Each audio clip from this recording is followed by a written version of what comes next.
Hello and welcome to Calls. This is the 2022 Wyndham Initial Research Show. Before we get into anything, I have announcements actually, so I'm going to try to get through this fairly quickly because we're here for the Wyndham. But starting tomorrow, I am going to be live on Twitch during the daytime. A lot of it will honestly depend on when I wake up, but I intend to stream pretty much all day. Hopefully you will come and join me. It's going to be a mix of everything, honestly. I'll probably do some research on the golf content, do a little bit of baseball, probably will play some games and whatnot. So just going to be in front of the computer hanging out. It's going to be very relaxed. So I hope you drop by. As somebody once famously said, it's like a box of chocolates. You never know what you're going to get. But I do hope you consider joining. I'm looking forward to it, especially since tomorrow is the start of a new month. So just looking forward to that, which again, going to be live on Twitch. So I've added that link in the description, as well as a new Discord link. I've created a new server in Discord, so I'm hoping you will jump by there as well. Jump into chat and throughout the week, whatever various topics that you want to discuss with the rest of the community. I've built a Discord server as well. So I've been working on quite a few things in the background behind calls. So a lot to look forward to. Hope you will consider joining me. But I think that's going to do it for the one huge announcement that I had. So hopefully your Rocket Mortgage went well. I got quite a few things right, but one or two people in particular that I didn't, and it really cost me in DFS. I was very high on Tony Finau. Really liked Callum Tarrant, who had a big day. Mentioned Adam Scott. All these other players that were pretty darn good. Cam Davis. But the two players that I missed was Mark Hubbard and Matt Kuchar. And those two really destroyed a lot of my lineups. The only thing that saved me, I had Tony Finau in roughly about 75% of my lineups, so I was that high on him. But pretty mediocre in terms of DFS. Scott Stallings was somewhat alive in an outright ticket early today, and then just didn't come anywhere close to Tony Finau. So hopefully you had Tony Finau, especially a win ticket on him. Had him in a lot of your DFS lineups. Taylor Pendrith, JJ Spawn, all these other guys. Taylor Moore, who had a huge day today.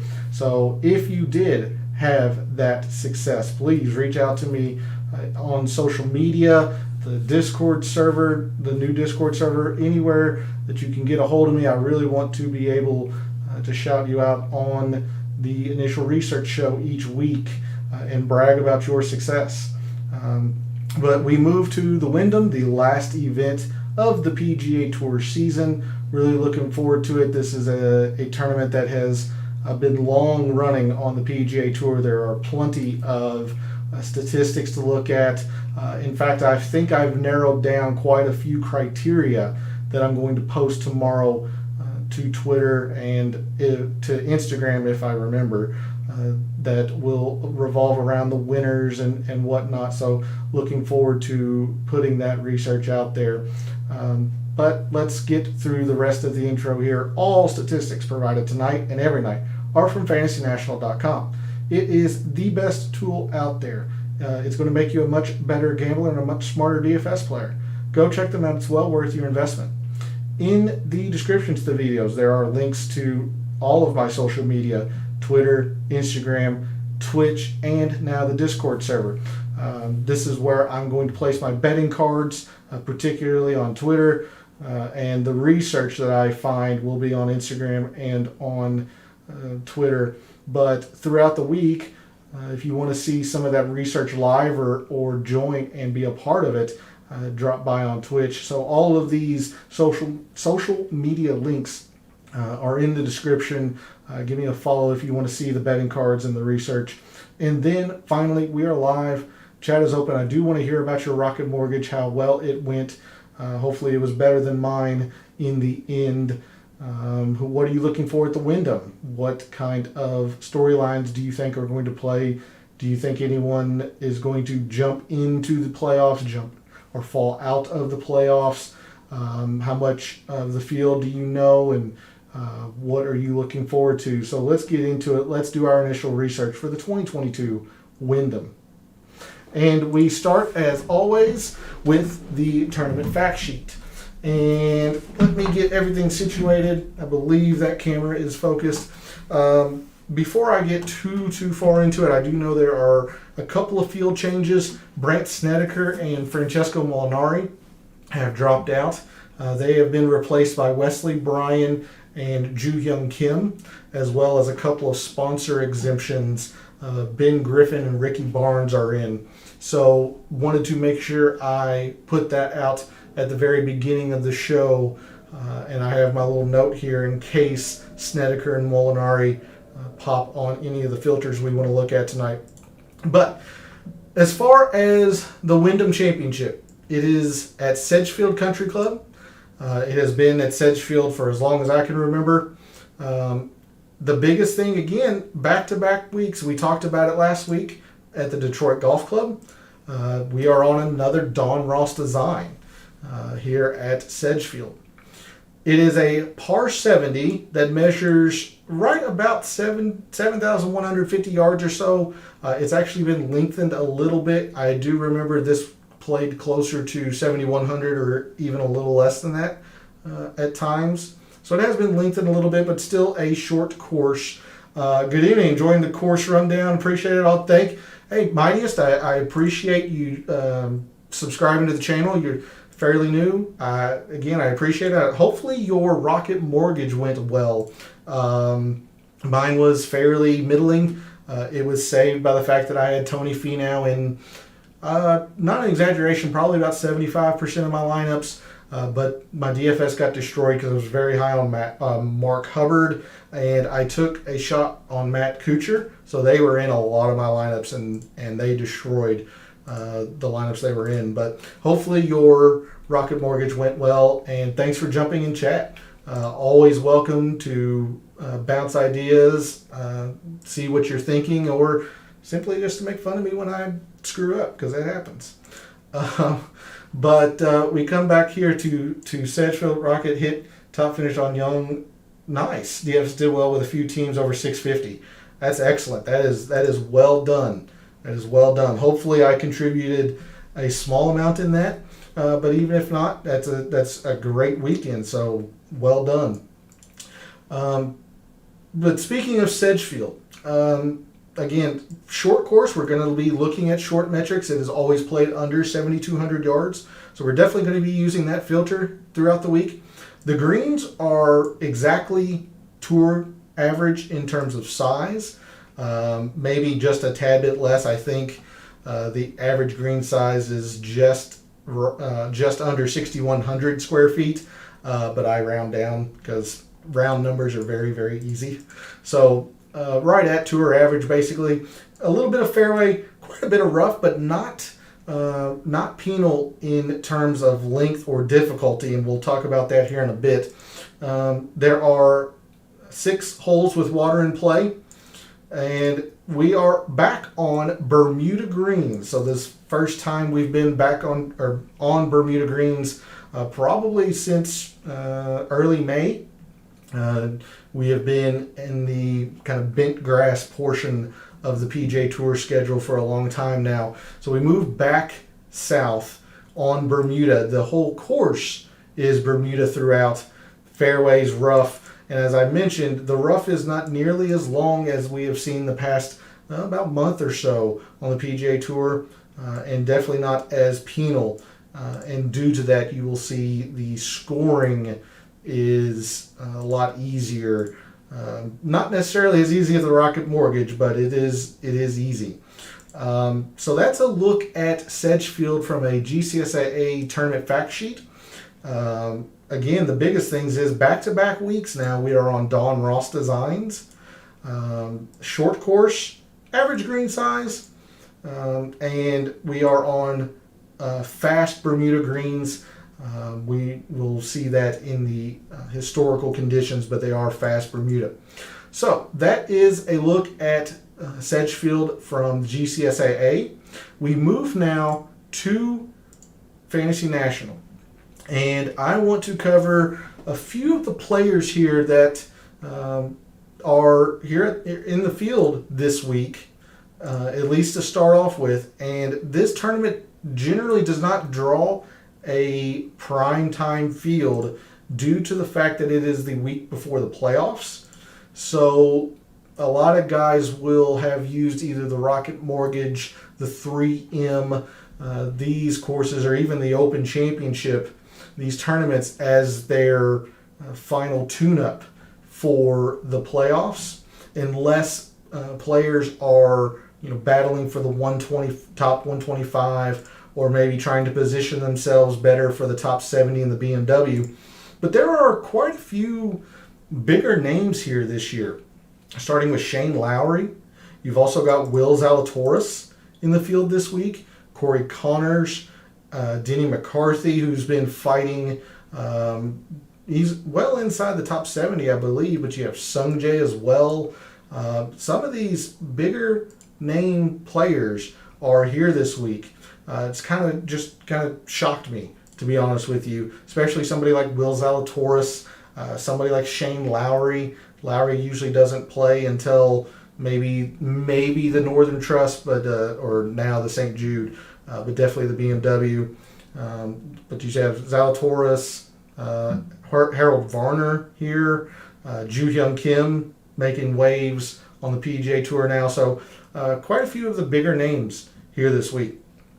Before we get into anything statistic related, let's look at the course from a graphical and scorecard view.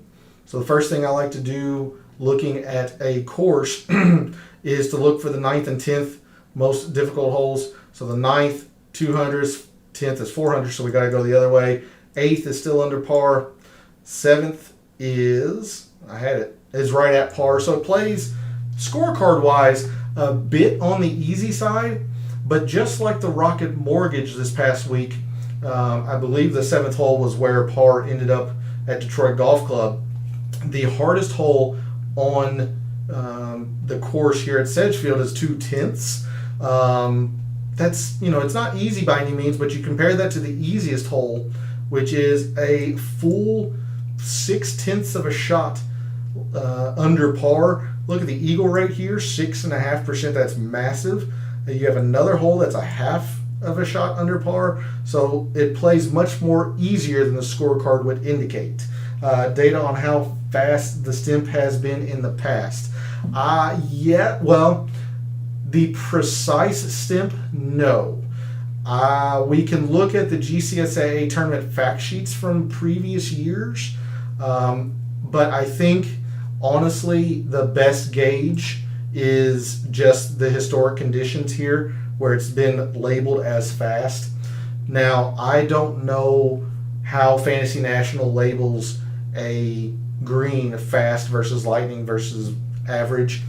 I just don't. All I can go by is fast. I think if you're a Fantasy National member, it's safe to use fast filter.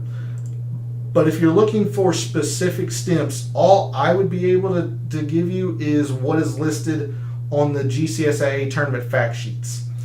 If you're wanting to see that, remind me closer to the end of the show and I'll bring those up for you. But that's all I would be able to give you. I don't have direct access to round 3 from 2019 played to 12.5. That's data that I just don't have.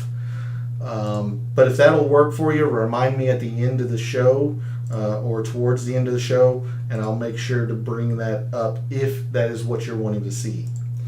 But coming back to the scorecard here, as I was mentioning, you've got 2 holes that are, a half a shot under par or easier.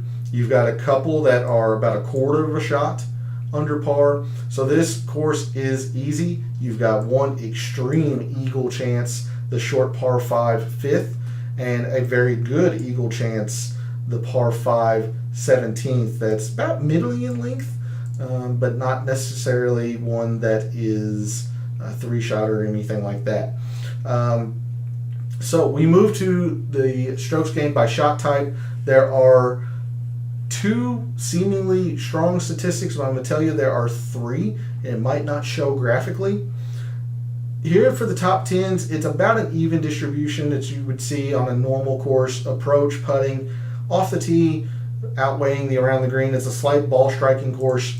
You move up to the top 5s. Approach and putting definitely start to separate themselves. The off the tee and the around the green start to even out. And then winners, a lot of it being approach. You still got to make your putts. I'm going to tell you right now, graphically, it doesn't show it, but off the tee is actually somewhat important here. And I will back that statement up when we move to Microsoft Excel later on this evening. But off the tee can matter here, even though it's not about distance. For whatever reason, strokes gained off the tee is kind of a hidden metric, at least in my opinion. Hey Joey, how are you doing? Hopefully your Rocket Mortgage went well. Hopefully you had a good weekend in general. I saw where you had posted a score today. Shot really, really well. Congratulations. I will never, ever pretend to be able to shoot that. But thanks for jumping in chat like you always do. Appreciate it. We move to the average stroke gain by hole by par. And again, a little bit misleading in the terms of the par 4s and the par 5s. This is absolutely correct. Par 3s don't really play a big factor here. But with only 2 par 5s, I'm a little surprised how much weight it is grabbing here. Now, yes, they are very good eagle chances, but you still have a whole ton of weight here, at least graphically, in these par 5s, from the 10s to the 5s to the winners. I still think a heavy emphasis will be on par 4s, even though it looks like it's getting mitigated in terms of importance. And again, I'll show you why I think that when we go to Microsoft Excel. But par 5s are very important here. You've got to score on them. You just have to score on them. One's a half a shot under par. One is, almost 7/10 of a shot under par.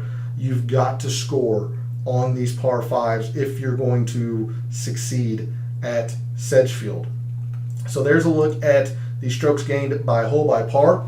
We move to the hole composition, and you will see one dominant hole length here.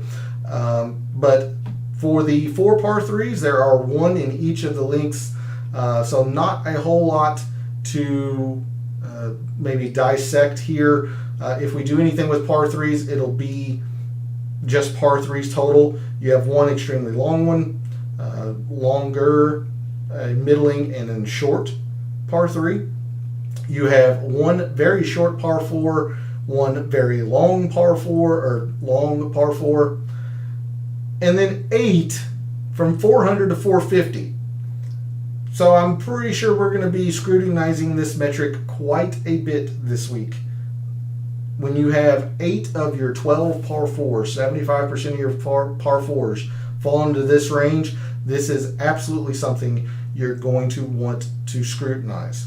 You do have 2 long par 4s, or very long par 4s above 500, and then both par 5s, as we saw, the 523 and 545, play in between 500 and 550 in this bucket here. So there is a look at the whole composition chart. A lot of scrutiny here. Par 3s, we're probably just going to be looking at total par 3 performance, and then par 5s, obviously just the length here. Approach shot distribution is very, very interesting here at Sedgefield. For it being a shorter course, you have a big propensity and amount of approach shots coming from 150 to 175. So almost, or basically 27.5% here versus the tour average of 20.5%. So 7 percentage points more common of an approach shot here at Sedgefield than the average tour event. We are definitely going to scrutinize this, see if it is really a big factor year over year. If form from this range matters coming in, all that stuff. Kind of like the Arnold Palmer Invitational and the 200 plus. Sedgefield is 150 to 175, so we're really going to scrutinize that, especially tomorrow in the Data Dive show. But you can see just graphically the amount of approach shots coming from this length here at Sedgefield. Historic cut line has traditionally bordered between average and easy. Average is about -2. It has played as low as -3 in 2019. In the early 2010s, it got up to even par. So again, it technically rates out as average, but certainly on the easier side of average. And you see that here in the distribution, 21% birdies, 13% bogeys, and then not nearly enough doubles to make up for the gain in birdies or the advantage in birdies. So definitely on the easier side, and you just graphically can see that here. And there are a little bit of eagles here, a little bit less than 1%, but eagles do happen here. Driving accuracy a little bit higher than the tour event, average tour event here. Speaking to the easiness of the course, green and regulation percentage a lot higher here than the average tour event. That's, two factors. Again, one, the course is easy. Two, the greens are actually average size. So you combine those two, you get a percentage that's very, very high. Scrambling, players are slightly more successful here at scrambling than the average tour event. But something we might want to look at, we did this for the Open Championship, 3 putts per round is a lot higher here than the average tour event. So whether that's because players have been going from bent grass and now they're coming back to Bermuda, that could be a factor. And to mightiest or Helmuths, however you want to be called, put it in chat. I'll make sure to remember to do that going forward. But to your point, perhaps the stimps could be something that players aren't used to as well. But 3 putts per round, a lot higher here than the average tour event. With a course that is generally more accuracy driven, you would think distance would be less. That is the case here. It wasn't at Detroit Golf Club. Detroit Golf Club was just hit it far, and it's pretty easy to hit fairways. Distance isn't mitigated. It's just not an important factor at all. And a lot of times, I don't want to say there's forced layups, but the risk for going as far as you can off the tee isn't there. When you factor in the potential reward, it's just not there, the risk reward. So distance shorter here. Proximity, again, measuring to the ease of the course, this proximity is a whole lot less than the average tour event. Almost 3 feet closer. That's quite a bit in terms of PGA Tour averages. So very, very, very close in proximity. So there's a look at the graph and scorecard view of Sedgefield. I'll keep it up in case we want to come back to it. Actually, before I go to the main page, I do kind of want to look at the par threes, see where if they could fall in different. Sorry, I keep scrolling. In different areas, perhaps they can move into common buckets here. So you had one from 150 to 175. Well, that one's 174, so you can easily see that playing up. The 175 to 200 I saw is down here at 175, so you can see that going into the other bucket. So those two seem fairly interchangeable. The long par 3 is a 235. That's going to be very hard pressed, I would think, to drop into the 200 to 225 a whole lot, maybe one round. The 223, so the 200 to 225 is a 223. That could easily go to 225 plus. So you see there are a couple of ranges here on these par 3s that could overlap. The 225 plus could get a couple of the par 3s in a round. And then these two are pretty interchangeable. You have a 174 and a 175. So it's interesting. We'll see if the course plays more to the 175 to 200 under the 175. Seems like the Tour give the boys Detroit to let it loose, and then Wyndham to put some control back in. Never watched this course, so it's new to me. It is like a Don. If you're familiar with Don Ross designs, and the only other one that's on the PGA Tour regularly besides Detroit from this last week is Eastlake, where the Tour Championship is. I don't want to say Don Ross designs are basic, because there's a lot of subtle nuances there, but they definitely have a simplistic layout. They are quite old-fashioned and generally not built for today's modern game, the technology. That is one common thing, that technology is kind of outgrown Don Ross designs. So, because Eastlake used to be challenging and now it's not so much. But Sedgefield is interesting. It's I don't know. It's like I said, it's a Don Ross design. It's simple in its design. There's just subtle nuances everywhere. The big thing with Don Ross designs generally is wind is its defense. The wind did not pick up at all after Thursday at Detroit Golf Club, so you saw the scores just skyrocket. They can get that way here as well. Wind generally isn't a big factor. So anyway, there is a look at Sedgefield from Fantasy National. We move now to the homepage, and the first thing I like to do, knowing what kind of green surfaces we're on, speed, all that stuff, let's take a look at fast Bermuda Greens. So this is the first tournament we've been back on Bermuda in a long while, and I say long while, it's been a couple of months, but for PGA Tour professionals, that's a long while. And you can see there's really been not a whole lot of rounds on fast Bermuda Greens, and I've got this set to the beginning of the calendar year. So I'm just curious. Kramer Hickok, it only goes back to the Sony. You got Phoenix, the Players. If I take away the fast speed filter, there's a whole lot more here.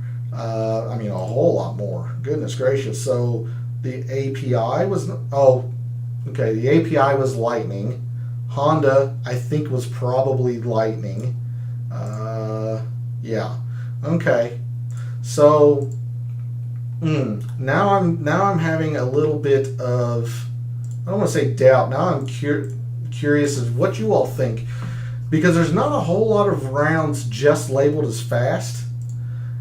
I don't know if it's going to be Lightning or not. You know what, Helmets, this might actually be a very good time to do or to answer that question that you had earlier. So I'm going to bring up the tournament fact sheets. The Wyndham this year is, see, it doesn't even list a stimp. And this is what I was telling you earlier. I don't have a way of telling you precisely the stimps each round or whatnot. All I can go by is these tournament fact sheets. So there's nothing listed from this year. Wyndham, see, nothing listed there. 2020. When you mentioned 13, that seems a bit fast. I would think it would be in the 12 to 12 and a half range, but I can't confirm that. So I don't want to tell you definitively, yes, this is it, and then it be incorrect. What we can do, however, I think, let's take a look at some of these other tournaments and see if they listed a stimp. For example, we saw this year the Honda was Lightning. Let's see if we can find some tournaments where it has a stimp on it. Not there. Where were some others? The Players is Bermuda. Doesn't list it. I'm with you. Going to be paper terms until Wednesday. Yeah. Valspar. There. Okay, so Valspar is a 12, and it is on Bermuda, overseeded with POA. That's a 12. Let's see. Genesis Waste Management. It's a 12. Valero 11, and those are average. Okay, so that gives us a decent idea here. So if we look at, let's just take a look at the Valero really quickly, because I'm pretty sure those are listed as average speed. Yeah, so those were listed as average, and at 11, we saw that the Valspar was listed as a 12 on the GCSA tournament fact sheet, and those are listed as fast. And then they had one round of Lightning. So you know that the speeds changed somewhat throughout the week. How, when, what the numbers were, I can't tell you. But my guess is 12 is about what you can expect for fast greens. When you get up into the 13s, that's when you start talking about Lightning, and that would be my answer to you. But I don't want to say that as 100% fact. So with that, let's just look at Bermuda Greens, I suppose, because when you look at the historic conditions, they've always been fast. But there aren't enough rounds since the beginning of the calendar year to justify just looking at fast bent greens. Now, we can perhaps go back to the beginning of the PGA Tour season and see if that gives us any more rounds. No, not really. A couple more rounds from a couple of guys.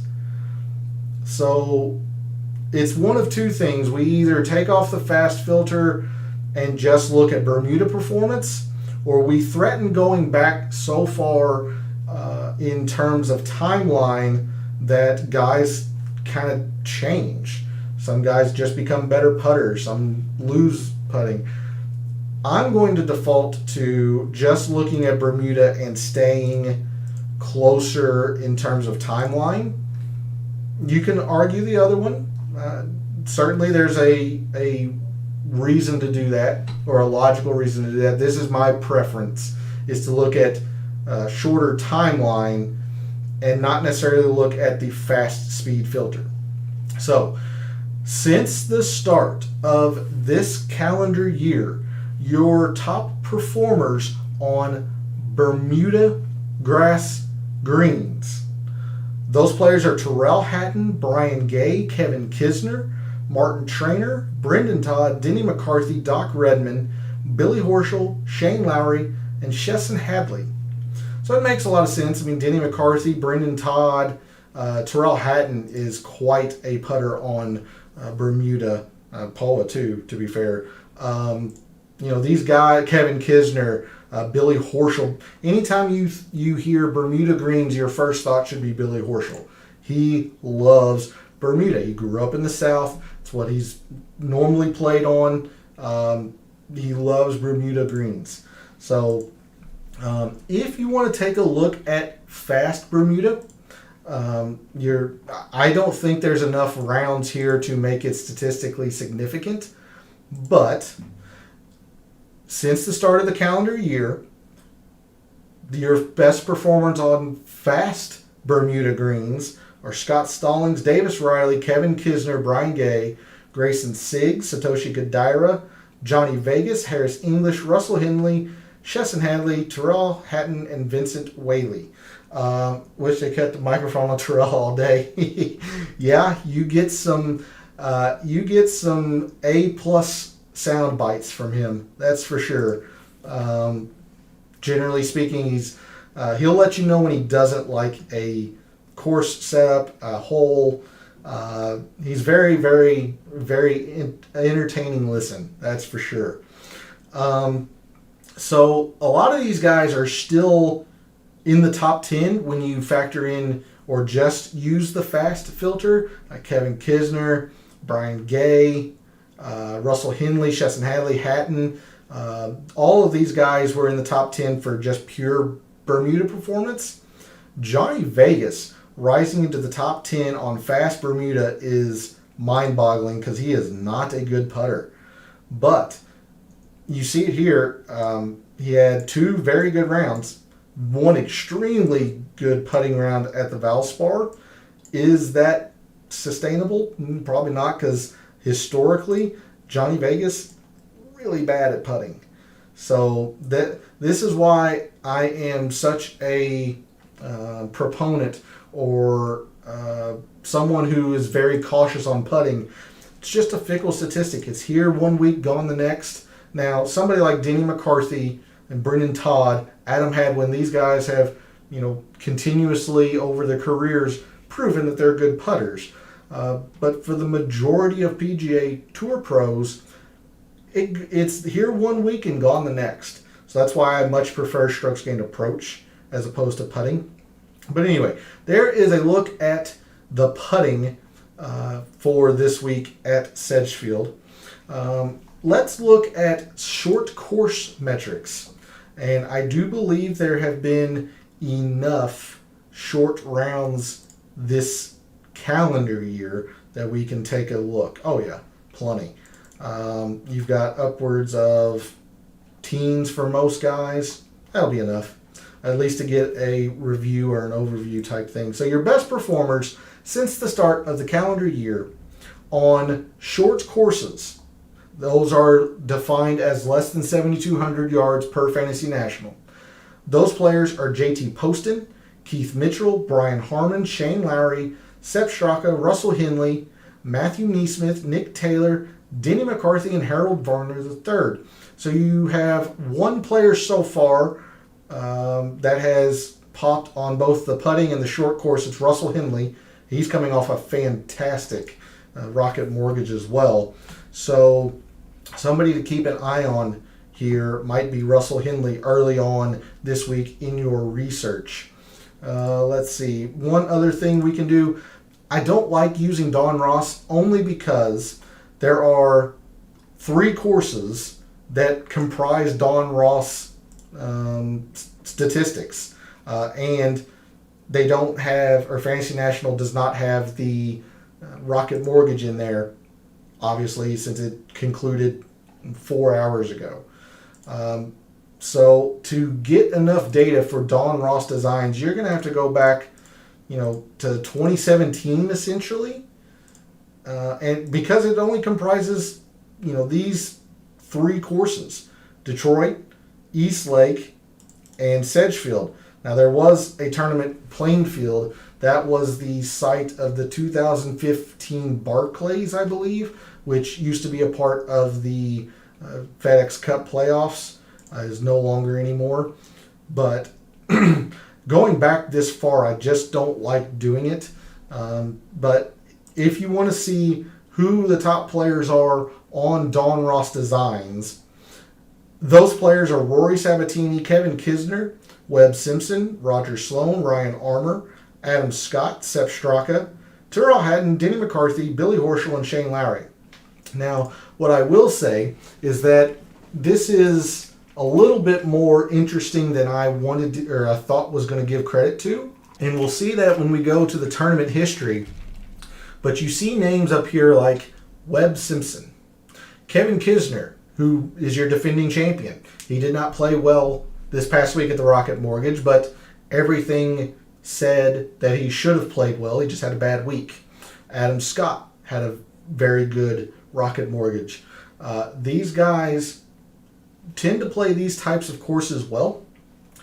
And another reason why I don't like going back this far and using Don Ross filters, one of the courses is East Lake, and not everybody, only 30 players make East Lake every year. So It's essentially trying to gather data from 2 courses. But anyway, so there's a look at your top Don Ross design players. If you are interested, I'm not going to do much of anything with Don Ross this week, but there it is for you if you are so inclined. Reset this for the beginning of the calendar year. Now let's just look at strokes gained approach very quickly, and then we'll start getting into a couple of specifics and then move to Microsoft Excel.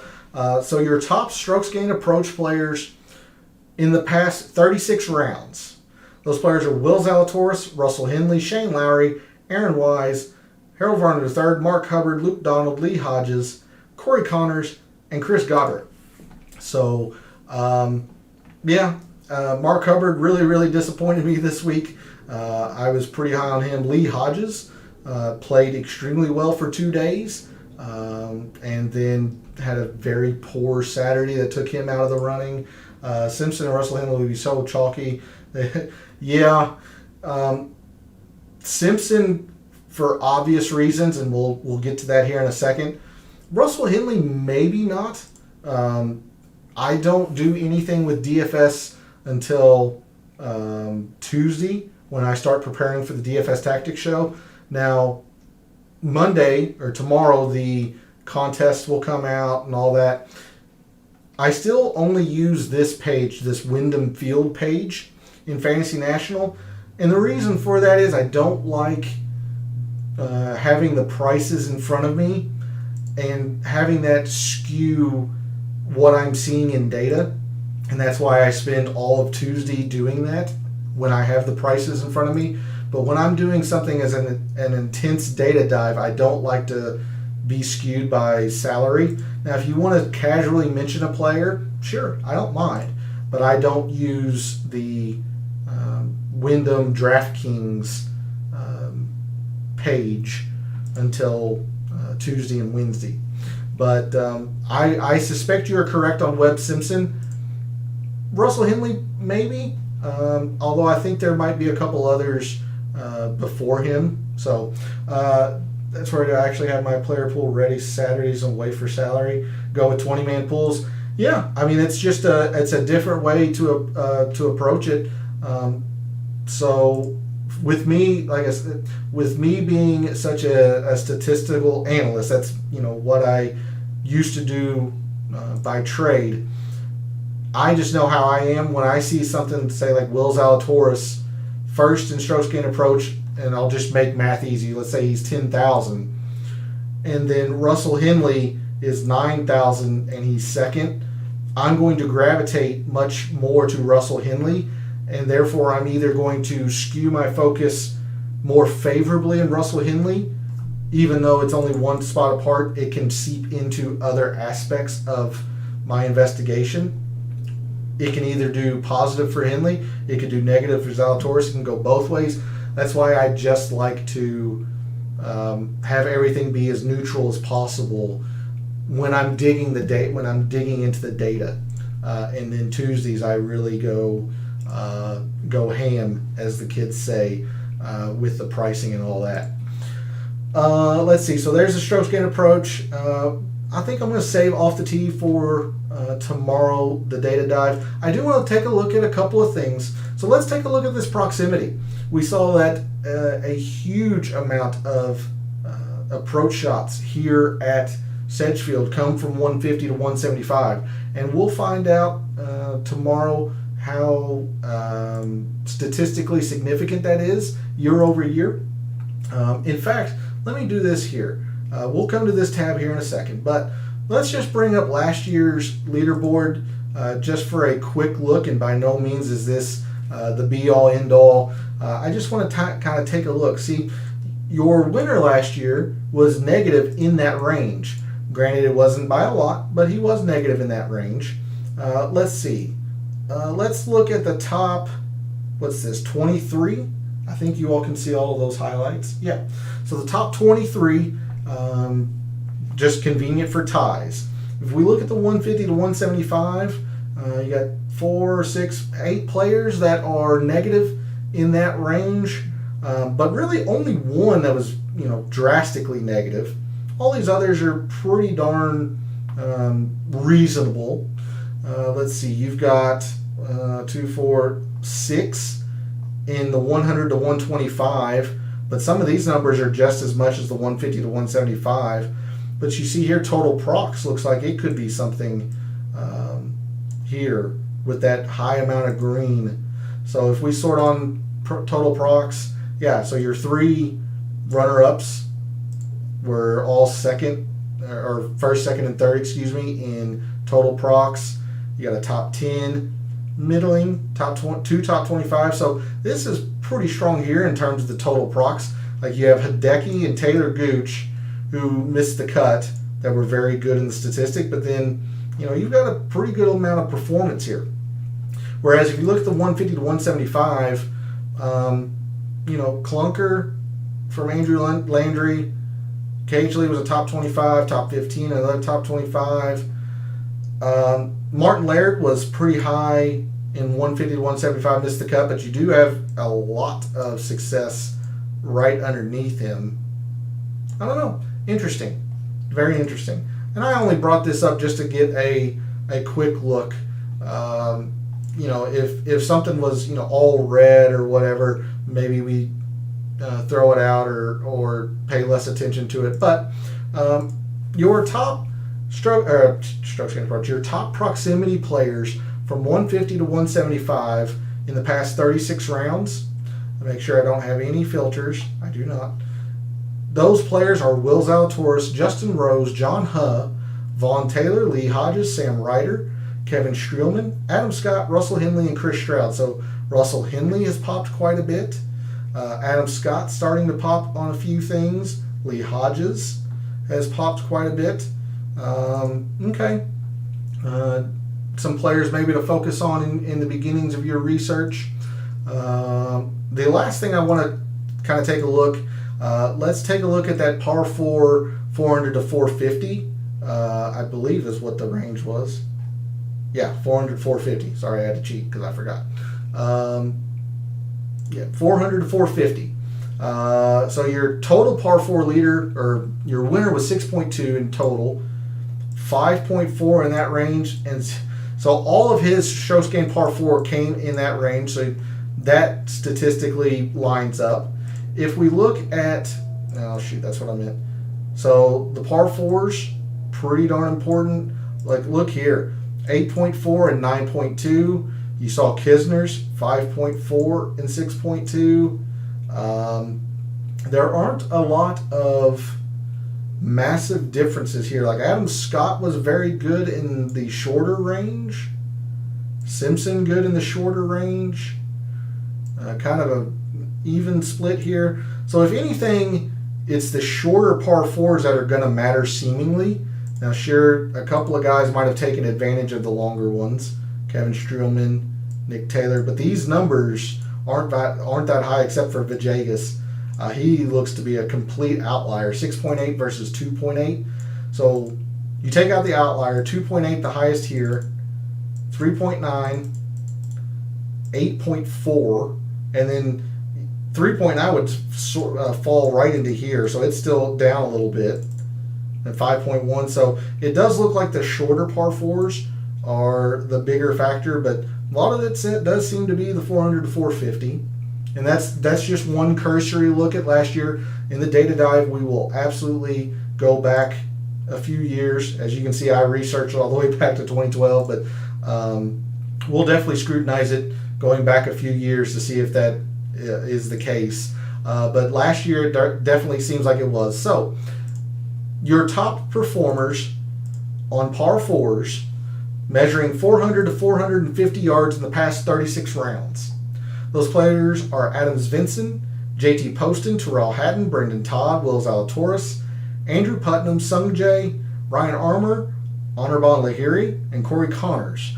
So let's see, Hatton has now popped a couple of times. Todd was on the putting, and now this Zalatoris, probably one of the tournament favorites. Connors might be the second time we've mentioned him.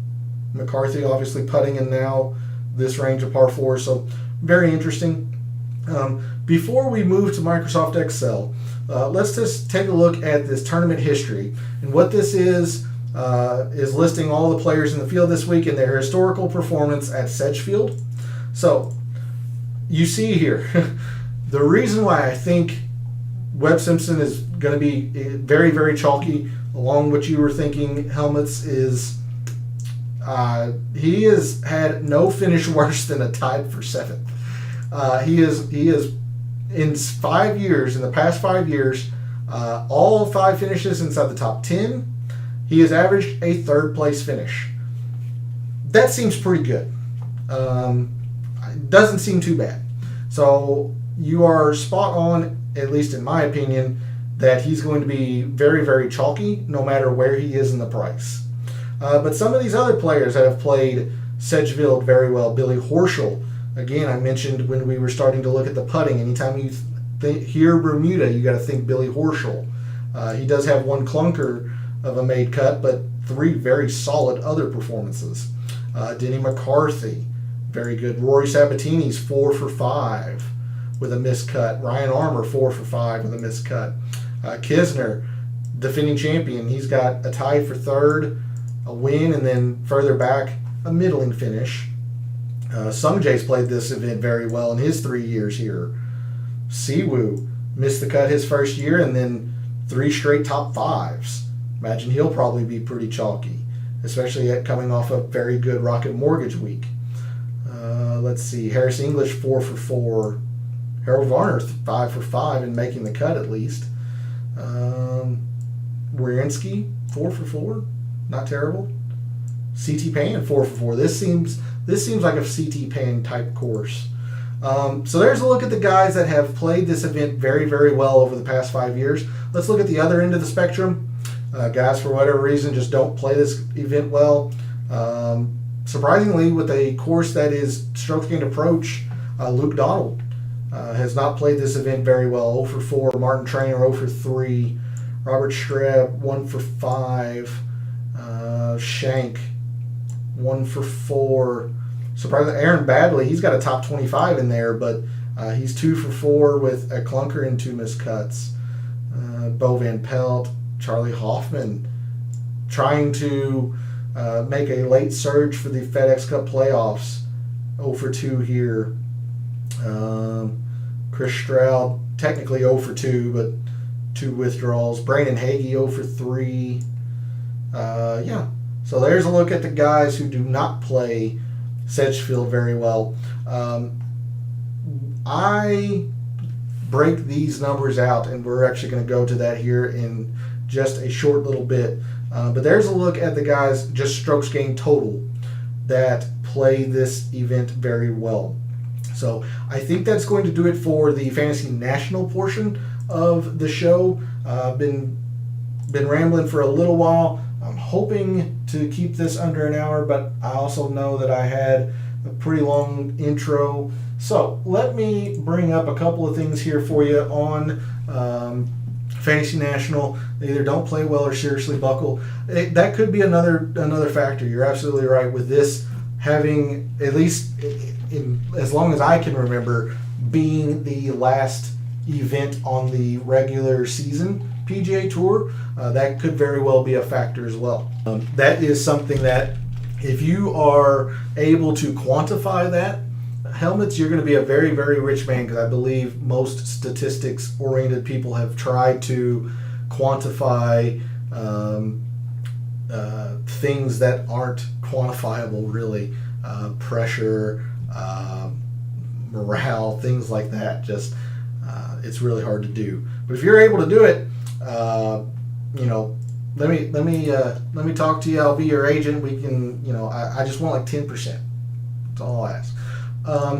So what this chart here, this is a comparison of each course to every other full field event course on the PGA Tour and how they relate to each other. So you can see here, Wyndham actually is saying is 0.4 of a shot more important per tournament than the average full field course. And I am gathering the top 30 finishers. that is what these are, the top 30. Why is it 30? Well, that's just the amount that make it to East Lake. If you want to make it 20, if you want to make it 50, that would be up to you. I do 30 because of East Lake, and generally speaking, a top 30 is very useful in DFS. So, but the reason why I only do full field courses as well, you think of somewhere like the Masters. The Masters is only about 80 to 90 players in a given year. That data would be quite skewed if I included that in this model, these statistics. I also don't use tournaments that rotate, so the majors, those places I don't use because I want to factor course versus course. As opposed to tournament versus tournament, I want to go course versus course. Like the Canadian. I didn't put the Canadian in from this season because it's not going to be at Royal St. George's next year. So I'm not going to include that one. But this is, for example, we just got back from the Rocket Mortgage. So the Rocket Mortgage was supposedly 0.3 of a shot less important for the top 30 finishers at Detroit Golf Club, whereas it's on the opposite end of the spectrum here at the Wyndham. It is, 0.3, almost 0.4 of a shot more important than the average full field course. So that is what these fancy numbers and what all of this means. So Sedgefield looks like off the tee is something, a whole lot of putting, a little bit of approach, but a whole lot of putting. We saw in the course breakdown. You saw by the players that win or contend here. Webb Simpson's, Kevin Kisner's, just distance does not matter. It's not a big factor. Fairways, however, is a huge factor. Almost a full shot more important at Sedgefield than the average full field course. So definitely going to be looking at fairways. I'm going to be honest, I don't really look at driver left or driver right, but this makes a whole lot of sense if fairways are so important. You got to be able to avoid your left and right. Speaking to the easiness of the course, gaining birdies is a whole lot more important than avoiding bogeys. Sometimes, even if a course is easy, sometimes you might want to avoid bogeys, or if a tournament is hard, you might want to look at birdies gained, but pretty obvious here, and it was at the Rocket Mortgage last week. Rocket Mortgage was all about gaining birdies. Here at the Wyndham, it's all about gaining birdies. And with Eagles too, so we're definitely going to be looking at birdies or better. This here might suggest we might want to look at Eagles by themselves as well. Maybe a little bit. Not put a whole lot of emphasis in it if I do use it in the mixed condition model, but this is not nothing. I mean, that's a bigger number than I've seen in a little while. Still the biggest. It might be the most on tour. 0.15 positive. This might be it. So the CJ Cup from this past season, or this past fall, that was an easy course. PGA Pros tore it up. The Eagles were a big factor. Yeah. So it is the highest number. I did not realize that until I started looking at it. So we're definitely going to want to look at Eagles then. Eagles gained. We'll scrutinize that tomorrow since this is the course that Eagles are the most important, at least for the players that finish in the top 30. Very interesting. I found that out with you right then and there. Par threes, we kind of saw this, at least especially graphically. Not a whole lot of importance on any specific range, and they're about average to the other full field courses in terms of importance. So how much weight we're going to put into them, debatable. I'm not gonna see much into it. Par fours, however, which is very interesting considering how the graphs were shaped in Fantasy National. For the top 30 finishers, this was 0.8 of a shot more important the past 5 years here at Sedgefield than other full field courses. And you can see it's making up the lengths that we saw at least from 2021. 0.7, a half a shot. So we're definitely going to want to look at the shorter par 4s and total par 4s this week. Par 5s to be expected. Now the total is less important, but look at the range here. It's a half a shot more important, so we're not even going to look at, there's the fancy formula. We're not even going to look at total par 5 performance. We're just going to look at par 5s from 500 to 550 yards, because it's a little bit more than a half a shot more important per tournament than the average tour event. Lastly, let's take a look at proximity here. Prox total, that's a pretty high number. We're going to want to scrutinize that. 150 to 175, that's a pretty high number for that statistic. We're going to want to look at that. So that's seemingly coming true, at least from 2021. We'll definitely go back a few years and scrutinize that. But I always like to show this sheet and get a quick review for my own self, like I just discovered the Eagles. Eagles game being so important. So there's a few of the metrics that I think will play, or at least we're going to want to scrutinize heavily tomorrow in the Data Dive show. In the making, enjoy the information time. You look forward to the next. When is the next stream? It's tomorrow night.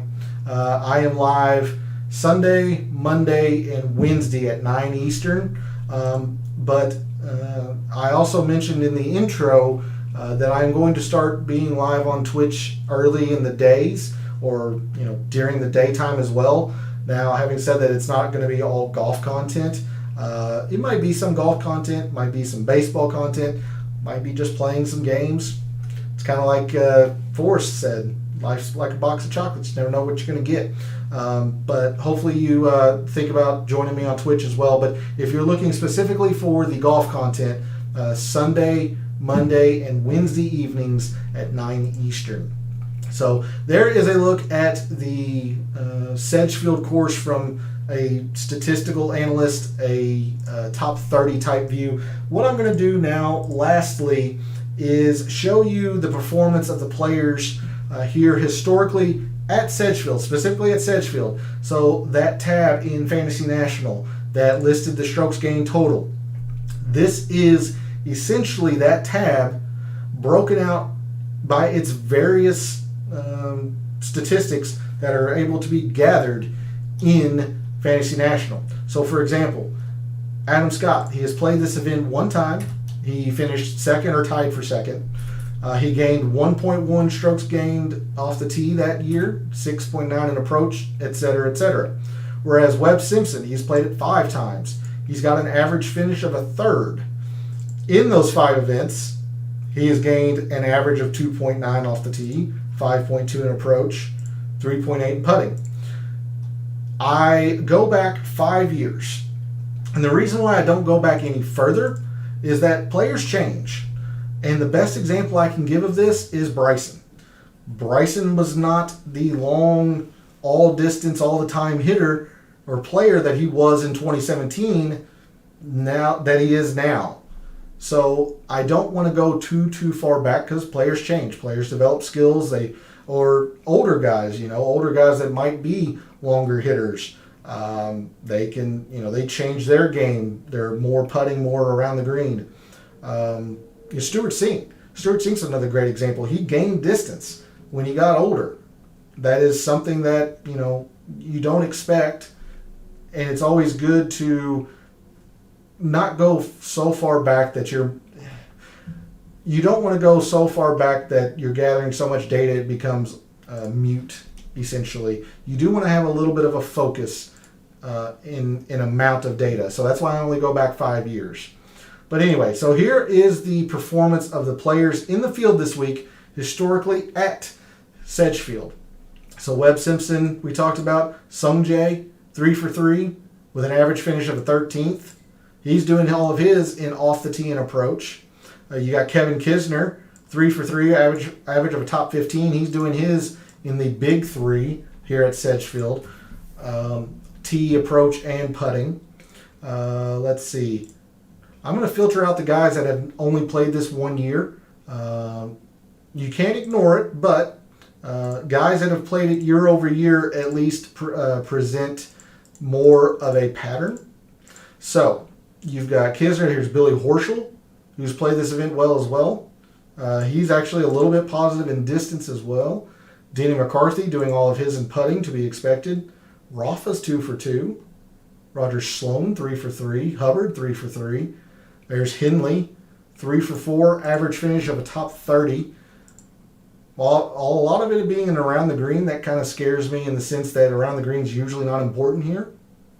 Let's scroll over, see what some of these guys are doing in these other statistics that we see.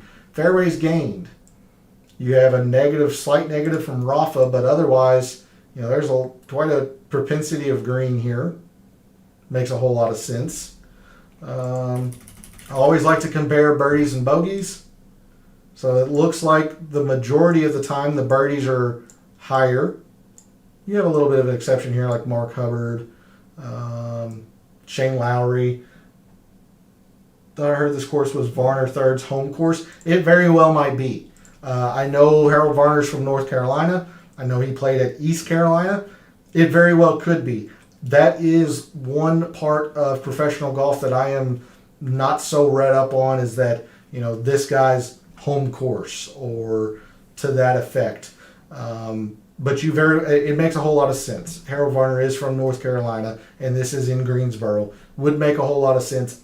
I can't confirm it, but it makes a whole lot of sense. A couple other statistics here because I'm going a little bit over time. Let's look at the par fours, and the par fours 400 to 450. So Simpson taking advantage of that. I mean, look at these par four numbers. Goodness gracious, you have to come down to Kevin Streelman here before you find a negative in terms of guys who have played it multiple years. Now, yes, some, a one-year player, a player that's only played it one time could be negative. But of the guys who have played this event year over year, and I just fucked that up. You got to come down to Streelman before you find a negative. So that tells you how important these par fours are. Let's look at 400 to 450. Again, more of the same. You do have, you do have a negative here from Armour, but a lot of positive, a lot of green, a lot of high green or heavy green. Some more heavy green. Look pretty good performance there. Par fives, 500 to 550. Middling in terms of importance, seemingly. So that's interesting to see. A lot of your heavier green is down in here. Sorry, I'll scroll for you all down in here. Lastly, Prox and 150 to 175. Look at the heavy green in Prox, and these are the guys that have played this event the best. Yeah, so that makes a whole lot of sense. 150 to 175. Kevin Kisner's a slightly negative, but I mean 1.1 over 3 tournaments, that's essentially field average. Horschel's done well in the category. Yeah. Okay. So I will leave you on that. I will actually bring back the players who have only played it one time for your perusal. But that is going to do it for the initial research show for the Wyndham Championship for 2022. Tomorrow, we're going to really dig into the data as we always do on a Monday evening, figure out if the 150 to 175 proximity is as important as it seems. What is the par fours, birdies versus bogeys, all that good stuff. And then, as I mentioned in the intro, I am going to start being live on Twitch every day during the day. I can't narrow down a time when I'm starting. A lot of that will depend on when I wake up. But I'll be live. I'll be doing some research. Golf, baseball. Just come by and hang out. I'm probably going to play a few games as well. So come by, hang out. I've also started a Discord server. That link is also in the description. Come by there. Have a little fun, banter with me a little bit, make fun of me. It is well warranted, especially after a week where I highly recommended Matt Kuchar and Mark Hubbard. But I was also high on Finau and a couple others, so good and the bad. But Helmets, thanks again for jumping in chat. I appreciate the compliment. I'm glad you are able to take something from the show. Glad you appreciate it. Joey, thanks for jumping in chat like you always do when you're able to watch. And thank you to all of you out there who watch and listen, comment on shows, and support the channel. I really do appreciate it. So for all of the wagers you had this past weekend for the Rocket Mortgage, for all of the DFS contests you had this past weekend at the Rocket Mortgage, and until I see you tomorrow night for the Data Dive Show, may all your bets be profitable.